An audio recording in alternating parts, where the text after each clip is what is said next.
शिक्षक आमदार आंदोलक आणि मुख्यमंत्र्यांची आज सकाळी 11 वाजता बैठक होणार। रात्रभर शिक्षकांचं आझाद मैदानावर आंदोलन सुरू होतं। आमदार रोहित पवार रात्रभरापासून शिक्षकांसोबत तळ ठोकून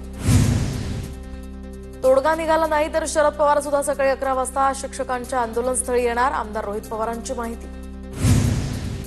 सरकारकडे पुरवणी मागण्यांसाठी पैसा मात्र शिक्षकांसाठी नाही। शिक्षकांसाठी काढलेल्या जीआरचा 1000 कोटींचा निधी द्या। शिक्षकांच्या आझाद मैदानातील आंदोलनावरून आमदार रोहित पवार आक्रमक। सासू ख्रिश्चन, नवरा ब्राह्मण, बाप मराठा, आई दुसरीच असं कॉकटेल घर। भाजप आमदार पडळकरांची नावं घेता पवार कुटुंबियांवर गलिच्छ भाषेत टीका। सत्ताधारी आमदारांचा बरळण्याचा सिलसिला अजूनही कायम। मनसे आणि ठाकरेंच्या सेनेचा गिरणी कामगारांच्या मोर्चाला पाठिंबा। उद्धव ठाकरे आज दुपारी 12 वाजता आझाद मैदानावरील आंदोलनात सहभागी होणार तर मुंबईमध्ये असल्यास मोर्चात सहभागी होणार। बाळा नंदगावकर मोर्चात सहभागी होणार असल्याची माहिती राज ठाकरेंनी दिली माहिती। पक्षातल्या कुणीही माध्यमांशी संवाद साधू नये। प्रवक्त्यांनी सुद्धा मला विचारल्याशिवाय माध्यमांशी संवाद साधू नये। 2 दिवसात राज ठाकरेंचा पदाधिकाऱ्यांना दुसऱ्यांदा आदेश। मीरा भाईंदरमधील आंदोलन यशस्वी झाल्यामुळे आज ठाण्यातील मनसे नेते राज ठाकरेंची भेट घेणार। अविनाश जाधव, अभिजित पानसे यांच्यासह पदाधिकारी भेटणार। मराठी मोर्चेकरांनी प्रताप सरनाईकांचं स्वागत यथायोग्य केलं। मीरा भाईंदरमध्ये सरनाईकांना मोर्चातनं काढता पाय घ्यावा लागल्यानं दानवेंचा निशाणा। सरकार बेईमानीनं निवडून आलंय तर याचा प्रत्यय मीरा रोड या ठिकाणी आला। फोडा आणि राज्य करा हे भाजपचं धोरण। नाना पटोलेंचा भाजपवर निशाणा। सरकारमध्ये मतभेद आहेत हे मीरा रोडमधील मोर्चातनं दिसलं। मनसे ठाकरेंच्या मोर्चामध्ये सरनाईक सहभागी झाल्यानं टीका।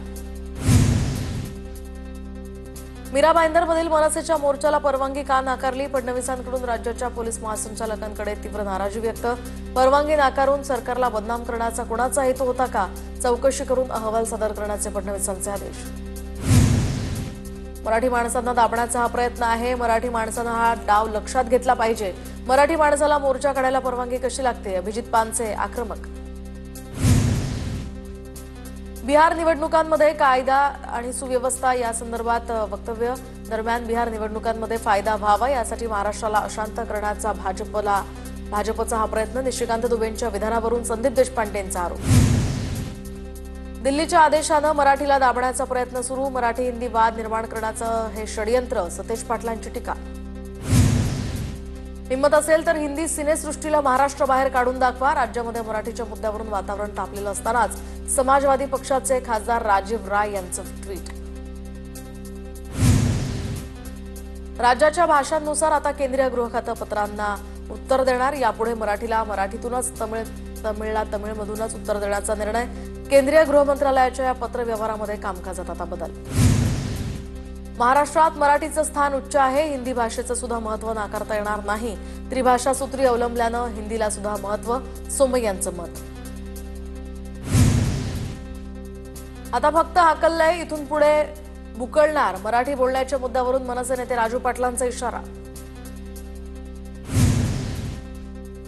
विधिमंडळाच्या पायऱ्यांवर विरोधकांचं आंदोलन। मंत्री भरत गोगावले येताच ओम फट स्वाहा असं म्हणत विरोधकांकडून डिवचण्याचा प्रयत्न तर भास्कर जाधवांकडून ओम फट स्वाहा म्हणत सिनेमातील डायलॉगची नक्कल।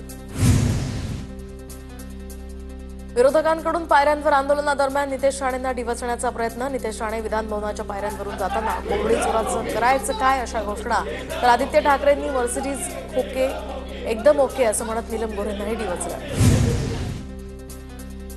विधिमंडळाच्या पायऱ्यांवर आंदोलनादरम्यान विरोधकांकडून मंत्री चंद्रशेखर बावनकुळेंना सुद्धा सहभागी होण्याचं आवाहन। बघताय काय, सहभागी व्हा, आमच्याकडे या, आम्ही तुम्हाला मुख्यमंत्री करू असं म्हणत विरोधकांकडून बावनकुळेंना ऑफर। विरोधी पक्षनेतेपदावरून विधानसभेत विरोधक आक्रमक तर विरोधी पक्षनेता हा निवडला जात नाही। भास्कर जाधवांचा संतप्त सवाल। विरोधकांकडून सभात्याग। युती होईल की नाही हे परिस्थितीनुसार ठरवू। निवडणुकांच्या तयारीला लागा। अजित पवार यांचे आदेश तर अधिवेशनानंतर महाराष्ट्र दौरा करणार अजित पवारांची घोषणा। आदित्य ठाकरेंकडून लोढांवर स्विमिंग पूलसाठी झाडं तोडल्याचा आरोप तर कुर्ला ITI या प्रकरणावरून लोढा आणि आदित्य ठाकरेंमध्ये आरोप प्रत्यारोप।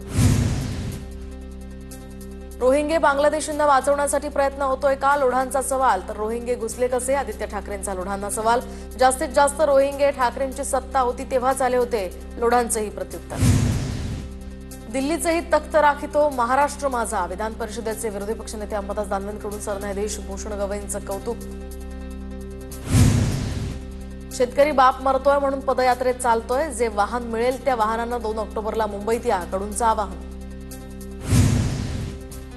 आमच्या गावात पांधरण रस्ता झाला नाही आणि इकडे समृद्धी महामार्ग झाला, बच्चू कडूंची वाशिम मधल्या यात्रेत टोलेबाजी. आज भारत बंदची घोषणा, तर देशातील 10 प्रमुख कामगार संघटनांकडून बंदची हाक.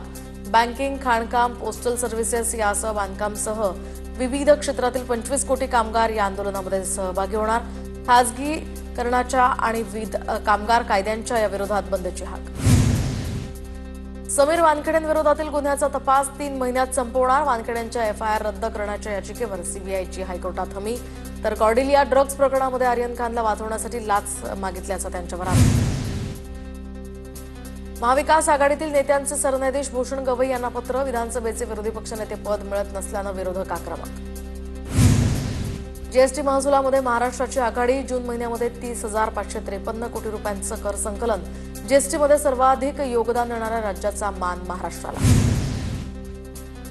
आझमी वारीमध्ये गेले तर गर्दीत चेंगरून मरतील, आझमींना कुणीतरी थोबडवलं असतं, भाजप आमदार गोपीचंद पडळकरांची टीका. सांगलीमध्ये धर्मांतराच्या जाचाला कंटाळून विवाहितेची आत्महत्या, घटनेच्या निषेधार्थ गोपीचंद पडळकर, धीरज घाटे, संग्राम भंडारे यांच्या उपस्थितीत हा मोर्चा. दौंडचे माजी नगराध्यक्ष बादशाह शेख यांची पडळकर, जगताप आणि महेश लांडगे यांच्या विरोधात आक्षेपार्ह विधानं. तर कोतवाली पोलीस ठाण्यामध्ये या संदर्भात गुन्हा दाखल, बादशाह शेख मात्र फरार. आमदार सुरेश धस यांच्या मुलाच्या 4 चाकीची दुचाकीला धडक, अपघातामध्ये दुचाकीस्वार नितीन शेळकेंचा मृत्यू. सागर धसांविरोधात सुपा पोलीस स्टेशनमध्ये गुन्हा दाखल. दत्ता पवार या माथाडी कामगाराचे साताऱ्यामध्ये 2 आलिशान बंगले, तर दत्ता पवार आणि वादग्रस्त अधिकारी दिनेश दाभाडे यांच्यावर काही कंपन्यांना लुटल्याचा भाजप आमदार प्रवीण लटकेंचा आरोप. तर आकाश फुंडकर यांच्याकडून एसआयटी चौकशीचेही आदेश. ज्ञानेश्वरी मुंडेंनी घेतली पोलीस अधीक्षकांची भेट, तर महादेव मुंडे हत्या प्रकरणाला 18 महिने उलटले, मात्र अजूनही एकही आरोपी या ठिकाणी सापडला नाही. वाल्मिक कराडनंच फोन करून तपास थांबवला, ज्ञानेश्वरी मुंडेंचा थेट आरोप. टीव्ही9 मराठी लावून धरलेला नांदेड जिल्ह्यातल्या बोगस बियाण्यांचा मुद्दा अधिवेशनात, तर बोगस बियाण्यांमुळे शेतकऱ्यावर दुबार पेरणीचं संकट. बोगस बियाणे देणाऱ्या कंपनीला काळ्या यादीमध्ये टाकणार का, प्रतापराव चिखलीकरांचा सवाल. जनजाती आयोग आदिवासींच्या जमिनी हडप करून उद्योगपतींना देण्याचा प्रयत्न करत आहे, तर खासदार गोवाल पाडवींचा गंभीर आरोप. जनजाती आयोगाच्या या अध्यक्षांचा नंदुरबार दौरा सुद्धा संशयास्पद असल्याचा आरोप. मोडकसागर धरण 99.74% भरलं, मोडकसागर धरणाच्या खालील बाजूला वैतरणा नदीकाठच्या परिसरातील नागरिकांना यामुळे सतर्कतेचा इशारा. मुंबईकरांसाठी आनंदाची बातमी, मध्य वैतरणा धरण 90% भरलं, धरणातनं सध्या 3000 क्युसेकनं विसर्ग सुरू. नागपूरसह परिसरात संततधार पाऊस सुरू, तर नागपूर, चंद्रपूर, भंडारा, गोंदिया आणि गडचिरोली या जिल्ह्यांना ऑरेंज अलर्ट. नाशिकमध्ये पावसाचा जोर काहीसा ओसरला, दुतोंड्या मारुतीच्या छातीपर्यंत पोहोचलेलं पाणी आता कमरेपर्यंत, तर गोदा घाटावरील मंदिरं अद्यापही मात्र पाण्याखालीच. नाशिकच्या सटाणामधील हरणबार या धरण ओव्हरफ्लो झाल्याची माहिती, तर धरण ओव्हरफ्लो झाल्यामुळे पर्यटकांची गर्दी, अनेक नागरिक जीव धोक्यात घालून सांडव्याला आणि त्याच्या कडेला जात असल्याचंही समोर. मुसळधार पावसामुळे गोंदिया जिल्ह्यातील हाजरा फॉल धबधबा प्रवाहित, धबधब्यावर मध्य प्रदेश, छत्तीसगड आणि महाराष्ट्र राज्यातील नागरिकांची गर्दी. नाशिकच्या नांदूर मधमेश्वर धरणातनं 39,172 क्युसेकनं पाण्याचा विसर्ग, जायकवाडी धरणात मोठ्या प्रमाणात सध्या पाण्याची आवक. भंडाऱ्यामध्ये दमदार पावसामुळे नागरिकांच्या घरात पाणी शिरलं, अनेक ठिकाणी झाडं सुद्धा पडली, तर दरम्यान वैनगंगा नदी इशारा पातळीवर सध्या पोहोचली, नागरिकांनाही सतर्कतेचा इशारा. कोल्हापूर जिल्ह्यासह धरण क्षेत्रामध्ये पावसाचा जोर ओसरला, पंचगंगा नदीसह अन्य नद्यांच्या पाणी पातळीत घट, पंचगंगा नदीची पाणी पातळी 30 फूट 7 इंचांवर पोहोचली. भंडाऱ्यातील गोसेखुर्द धरणाचे सर्व 33 दरवाजे उघडले, वैनगंगा नदीच्या पाणी पातळीत मोठी वाढ, नदीकाठच्या गावांनाही सतर्कतेचा इशारा.